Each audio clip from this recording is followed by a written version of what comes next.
So before we can understand the symbols in a circuit, we need to understand what is in our circuit. So this is going to help familiarize yourself with what we have. Now in science, this we would usually say is a battery, but in science we call it a cell. And two cells together make a battery. Going to pop them into the battery pack. We've also got wires as well. They've got these very handy clips on the top of them to connect them to our circuit. And we've also got the light bulb too. Super job. So what we need to do is we need a switch, but I couldn't find any switches at school. So I'm having to make my own switch. So what I did was I found this plastic thing and I drilled 2 holes in it. And then I decided to get some components that could conduct electricity. And I found these 2 things. That one actually didn't conduct electricity, so I got rid of it and I attached the split pins and the safety clip.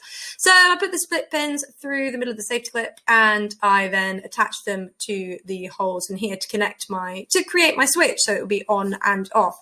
They moved around on the back, so I had to include some electrical tape to hold them down so that they would not basically connect the circuit before I wanted them to. I needed an on and an off switch. So I taped them down, and after I did that, what I needed to do was I needed to test the circuit to make sure that it works. So here's just a little video of me making the switch. So in order to test the circuit, what I had to do is I connected up the battery pack to the light bulb to see if it would turn on, and lo and behold, it would turn on. Fabulous work. But then I decided it was time to attach in the switch itself. So I needed to add in another wire to attach the switch. So hopefully, fingers crossed, it will work. Fabulous news. It works. Brilliant. So now that we've familiarized ourselves with some of the symbols in a circuit, well, we familiarized ourselves with some of the items in the circuit, the components, we can now begin to think about the actual symbols for it. So you're going to pause the video and you're going to try and match all these items that we've looked at in making the circuit with the symbols. So pause the video now and have a little go and see if you can do that.